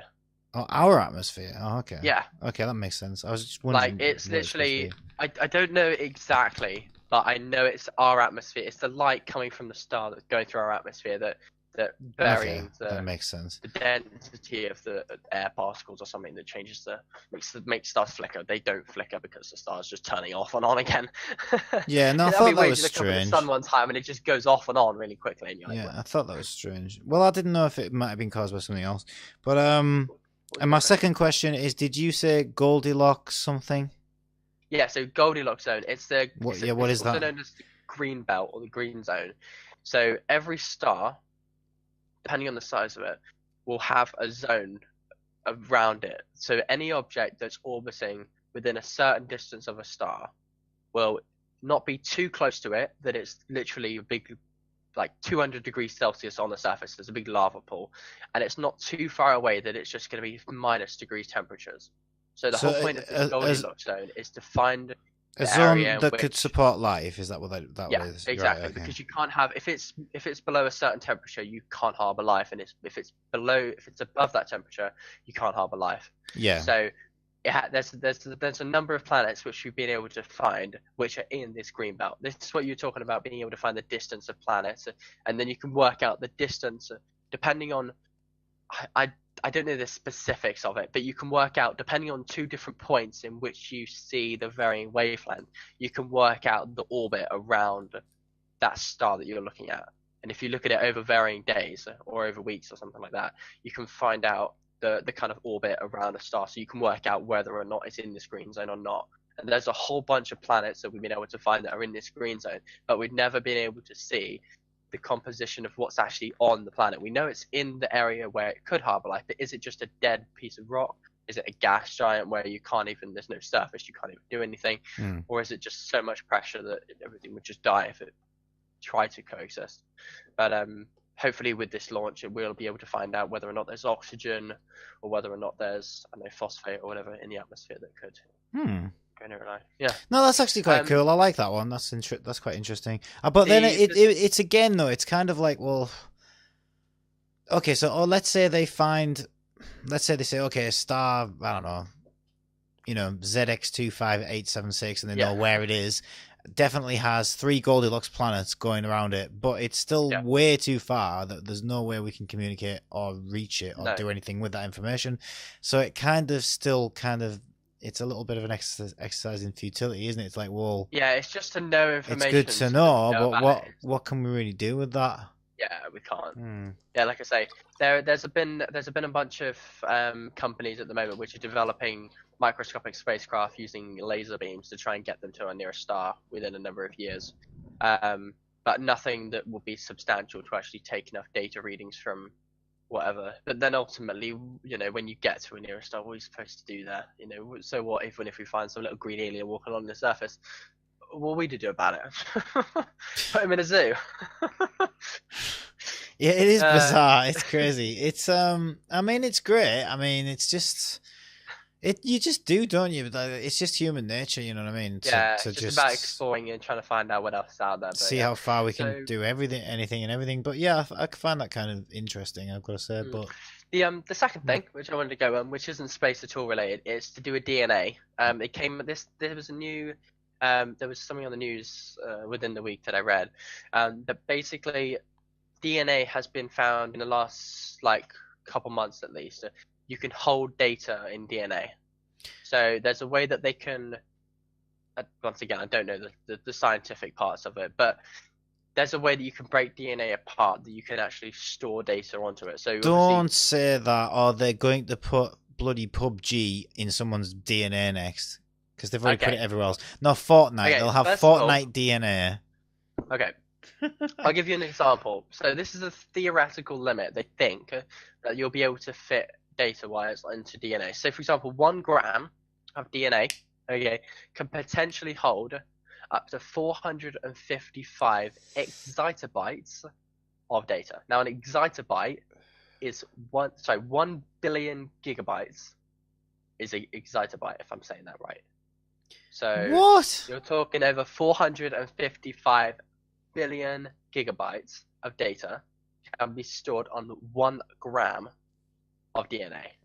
So if your eyelash falls out, you've pretty much got enough data for life, enough data storage for life. Yeah, it's pretty insane when you think about it. Like how much knowledge you can fit in your brain. No, but I think how is that knowledge being stored? Like how much? Aren't they literally saying? In your head. I think I understand what they're saying though. All they're literally saying is if DNA was data, because it kind of is, it's just there's a pattern there, right? And there's a lot of it is junk and waste. What they're kind of saying is if you could turn that waste code into storage, then potentially you could do that. But the problem is data can't be they can't write that data. And they can't read from that data. It's just a hypothetical. If it's like saying, that's what you thought, right? But right. That's what they knew many months ago, 6 months ago. They learned that you can store stuff on DNA. Now it's been done. So a scientist in I've forgotten where it is. Somewhere in America probably, because there's no one in Europe probably smart enough to do this. They have downloaded and just stored some albums from 1998, so sound albums, in DNA. So I'm trying to find out. I'm just looking at the page at the moment. Here we go. Right. So a British band's masterpiece now lives inside 5,000 tiny glass beads spread out over almost 1 million short DNA strands. So they've been able to actually get data to be stored on DNA for the first time. So, what's its read-write speed though? Probably like a number of weeks or something like Probably. Yeah, I'm just gonna play. I'm just gonna stick the latest game in from my eyelash into the PlayStation. Why is it taking so long to load? It's still really so unfortunately, this music was 200 megabytes essentially in space, and they managed to store it over what was it over? So did they not realize they can just get it on iTunes? They went it out over almost 1 million, short DNA strands. But it's something. It might not be the future because I don't see myself storing my personal pictures on my DNA in case the freezer stops working and then everything just dies. Take data recovery to a whole new level. Send it off to say biochemical lab or something, where they're trying to. I mean, I don't really know enough about DNA. I mean, are they saying that? I don't know if you know the answer to this either. Really? Okay, so. Shoot, I'll guess. I mean, from what I understand from Jurassic Park, and we all know that Hollywood movies are incredibly factually correct when it comes to science. But according to Jurassic Park, you can get DNA, which is basically a blueprint for life, right? From even the tiniest drop of dinosaur blood found in a mosquito, blah, blah, blah.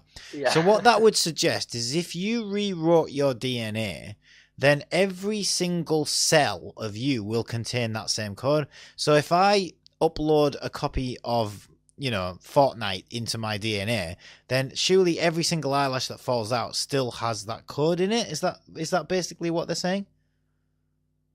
Or are they saying that this eyelash could have Fortnite on it and that eyelash could have Resident Evil 7 on it? Well, do you know what I mean?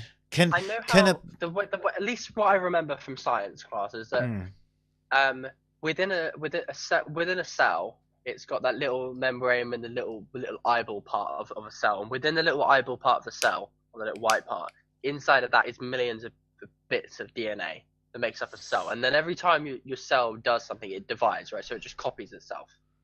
So maybe you would have, if you were able to copy Fortnite onto a bit of your DNA, I think it would have to be stored inside of a cell, and then that cell would then divide to then copy that data.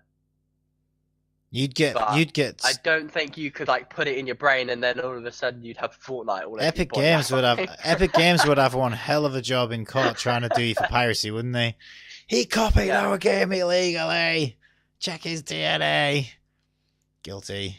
But yeah, I know. Like if you cut off like the tiniest bit of your hair, it's got like billions of bits of DNA on it. But I don't understand. I don't think you could all of a sudden. Imagine like in 100 years in the future. Somebody copied that into like a stem cell inside a baby, and then they just turned into one of the Fortnite characters as they grew up inside of the womb. It's just kind of bizarre. It's hard to sort of figure out how that supposedly works. So if you say that everything breaks down into individual cells and the code is inside the cell, then surely to if they've figured out a way to, I don't know, write their own DNA sequence, they're surely modifying one cell. I don't understand. Yeah. It's weird. But I think what they're doing is they're separating, because DNA on its own. I'm not a physicist, but really, biologist. I failed biology actually, so this will be interesting.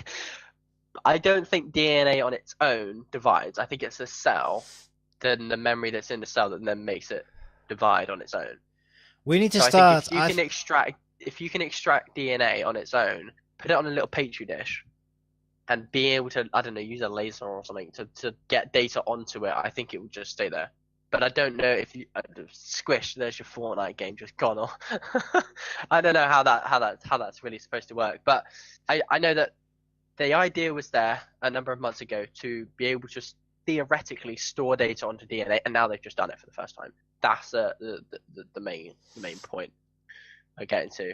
But hopefully in like 10 years time, we will be, instead of 1 terabyte hard drive, we'll have like this.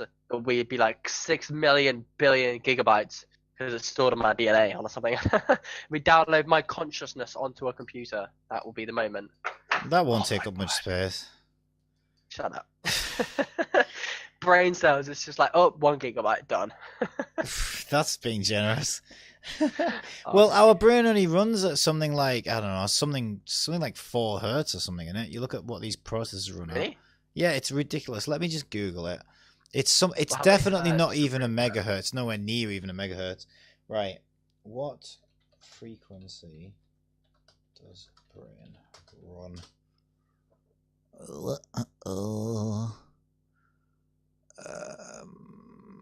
Right. What is a brainwave? A brainwave will be typically 15 to 22 hertz. That's it. What? Yeah, well, we don't have power supplies, do we? Yeah, that's true. So, yeah, when a person is relaxed, having a frequency between 8 and 13 hertz. So, yeah, that's hertz. You think 1 megahertz is absolutely, you can't do anything with that on a computer. Don't our eyes only seeing like 25 frames a second or something? No, I think it's definitely. I think our eyes can read it. Nobody's actually managed to record it, but the interesting thing is, we don't have as big a resolution as we think we do, and they say that if they keep going up with 4K, 8K, and everything else, it's not going to make any difference because our eyes literally won't be able to tell the difference. But in terms of frame rate, that's where the real difference comes down to. I think it's definitely like a good few hundred. When they predict it, they say it's probably somewhere up to like, I don't know, 1,000 frames per second or something like that. Yeah. That we can. But what the brain does is interesting is if you do see slower moving images, the brain kind of fills in the blanks kind of thing. You don't realize it's happening, but you kind of, I don't know, the brain's just good at sort of understanding that, you know, all those maybe a little bit like that. Yeah, it just sort of like fills in the gaps and shit. But do you know that that's how CDs work? CDs do that actually. What do you mean?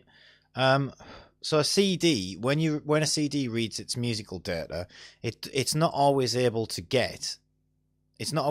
read the ones and zeros. So what it's constantly doing, what a CD is constantly doing, is it's looking at its past wave, because it's all just waves anyway, sound waves, from lots of that like binary data.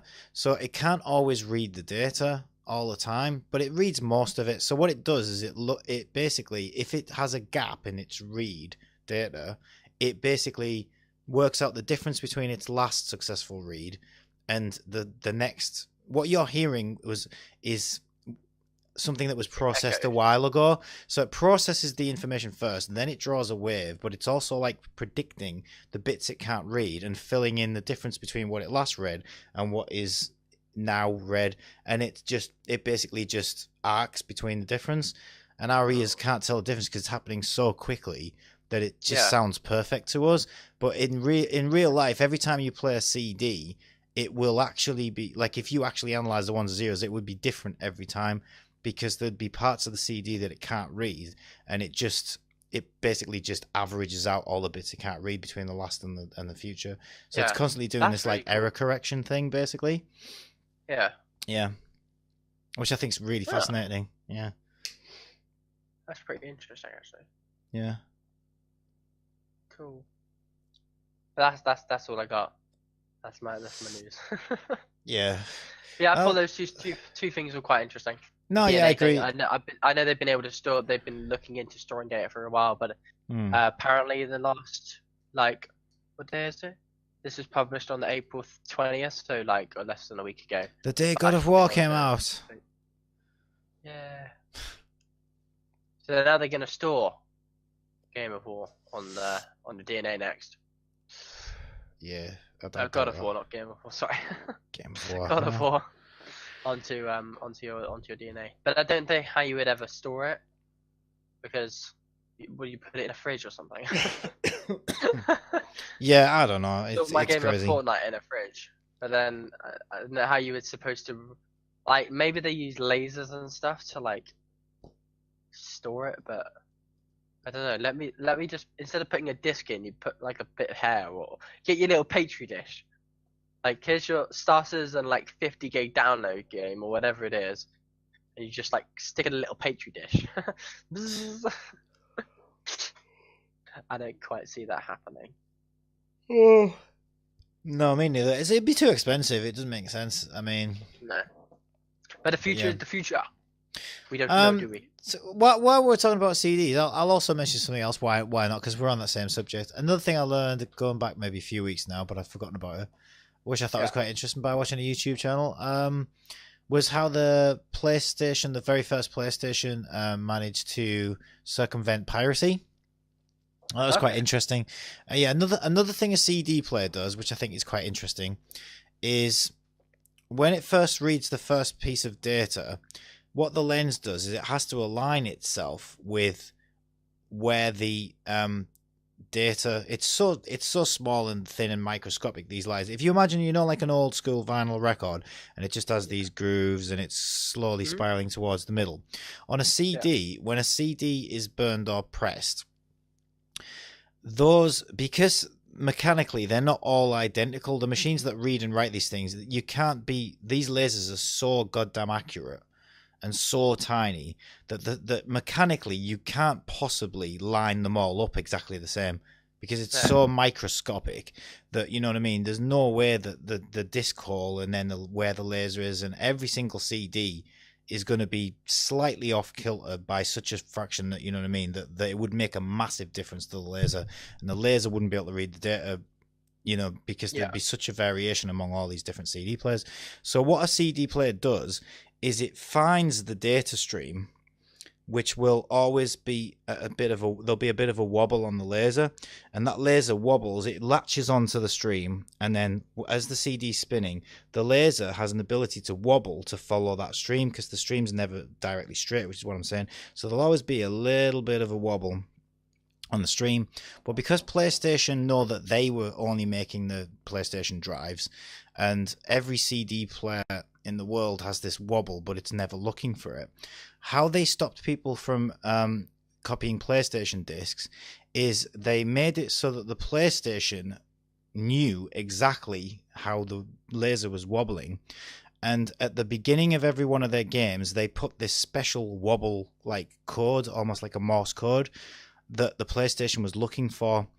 And when you put it into a CD burner or any CD player and you were writing that disc, the CD players and burners are completely unaware of wobble, because it just doesn't matter. It doesn't need to know about it. It's just something that the CD does automatically by itself.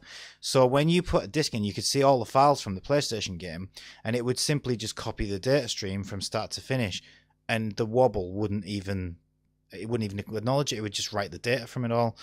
But then when the PlayStation read a disc, if it didn't have that specific "I am a Sony PlayStation" disc wobble at the very beginning, then the PlayStation knew instantly this isn't an official disc and refused to play the disc. And that's how they stopped people from copying their discs. I was like, wow, that's amazing. That's really smart, actually, I think. That's pretty amazing. But then they managed to get around it. The problem was they were a little bit lazy, because they programmed it so that check for a wobble only happened at the very start of loading a game, which is why, I don't know if you ever heard of swap discs. They started pirating games by doing something called a swap disc, and if you loaded the wobble of a game on an official game first, and you could time it just right to open the disc up, and then just remove the disc and put your pirated disc in. If you caught it at just the right time, you could actually stop, because the other PlayStation also just assumed that if it couldn't read the disc for a few seconds, it would like assume there was dirt on the disc or whatever, and it would try a few more times. So people figured out that if they waited for that wobble thing to check that it's an official disc with an official disc, and then quickly swap the disc with a pirated disc, then the PlayStation would say, "Ooh, can't read it. Let me try again. Ooh, can't read it," and it would try and do this about 10 times.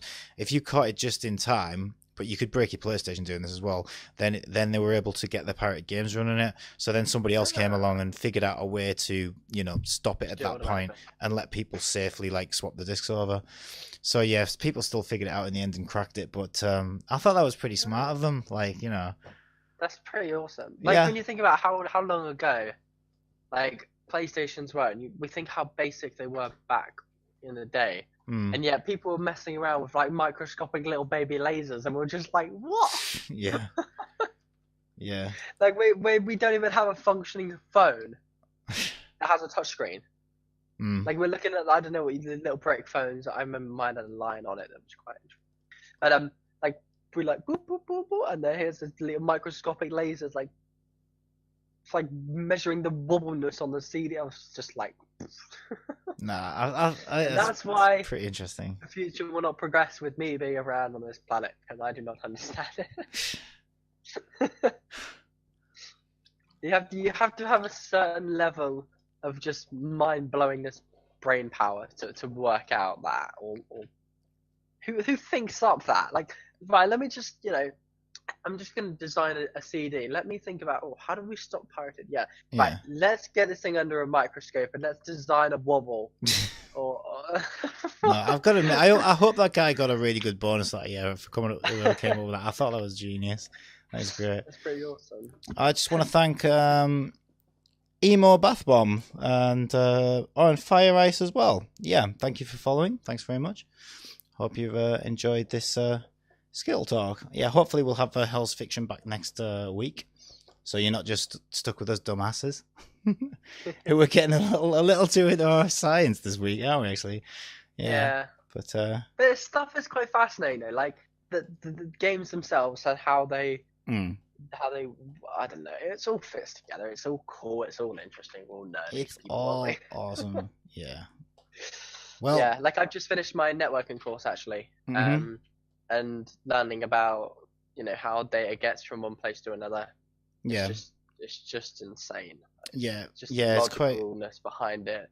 Yeah, it's quite and like how interesting. TCP works and IP and all of that kind of stuff. Yeah, I remember learning about like how SSL works when I did computing, and how Yeah, handshakes and all that thing, encryption keys worked, and I was like, yeah, wow, who thinks of this stuff? This is so smart. yeah, And then you hear about Bitcoin and stuff and how all that works, cryptocurrency, and I'm like, these guys, like, there's some really smart people out there. Like, wow. yeah, And I love it when like smart people will just create something, and rather than just get rich off it and sell it to the highest bidding corporation, when they do something like what the guy from Bitcoin did, and make it a public, open source type thing, and says, here, let's try and change the world with this thing. And I mean, yeah. like it or not, but cryptocurrency is changing the world. I know it's not exactly taking over countries' main currencies yet, but No. it's definitely already made some changes, and I think it's, I don't know, it could be the future, to be honest. Yeah, Who I think knows? it's like you say, it's pretty incredible. And you see all these adverts and stuff where people are trying to develop their own. And there's one like I can't remember what it's called, like pig money or something. Pig something. But Pig, people just pig develop all money? these random like cryptocurrencies and trying to copy Oh everything. yeah, there's all these And there's a new whole ones bunch as of well, isn't there? random name ones that some Yeah. begin with pig. I can't remember. That's the only one I can remember. And there's like this what's this one that you keep getting on YouTube videos? Bitcoin bunny or something. Bunny tokens. Have you seen those adverts? Oh yeah, they're talking. the bunny Isn't it about tokens. only for buying porn or something? Isn't it? Yeah. Yeah, I have to admit, I It's thought that was cryptocurrency so for, like, smart. Transferring accounts on some sort of those sort of websites. Yeah, I thought that was Just so comes up on every smart YouTube because video. it actually sounds kind of fun and cool. And I mean, I've never ever paid for porn personally, because it's so much of it free on the internet. Like, it's just everybody expects to get it for free. It's the easiest thing you can get for free on the internet. So the idea of paying for porn is like, what? Why would you? It's free everywhere. But then Yeah. as soon as I heard about bunny tokens, I was like, oh my god, this makes me want to get some bunny tokens just so I can say I bought something with bunny. I don't know, there's something. I'm not stupid, but it appeals to me, just the idea of like, oh my god, bunny tokens. I want to be in on that. Who thought of that? That's great. Yeah. Stupid, I know, but it does. I think that's I don't know. I just think it's so cool. Bunny tokens. Yeah, it's pretty random, but That's like you say, great. it's weird how like there's so many different like cryptocurrencies that are coming on the market. Everybody trying to make their own, like, come to fame where they're gonna be. Everybody wants to follow Bitcoin. They just want to be rich. Yeah. It's like, let's develop our own Bitcoin technology or whatever crypto coin. Cryptocurrency. Yeah. Yeah, that cryptocurrency. Yeah, and we'll just become rich over it. One day. Anyway. One day. Well, I suppose we should probably wrap it up there. We stopped talking about games quite a while ago, actually. Yeah. But yeah. Everybody's just left the stream by this point. But Well, thank you for joining me, Jamster. And it's good to see you it again. was an honor. Good to I see you enjoyed again. Yeah, we should. What days off for you? When you're back at What days off work. are you working? I am working tomorrow, and then I have Wednesday and Thursday off. Right. Yeah, so we'll sort out something we can stream as well. Soon we'll discuss, and Unfortunately, I'm doing late shifts. I'm starting at 12, finishing at 9. yeah. But if we are free on Wednesday and Thursday, Mm-hmm. I will be. Yeah, good stuff. Right. Well, cheers, dude. And thanks everybody for watching. Thanks everybody for watching. Yeah, and yeah, I should be streaming probably some Yakuza 6 tomorrow, I would think. Yeah, I've got to find out what happens next. So yeah, I hope you'll join me. And also we should be doing SkittleTalk same time next week. So we'll see you next time. Yay. Thanks. Bye. Bye.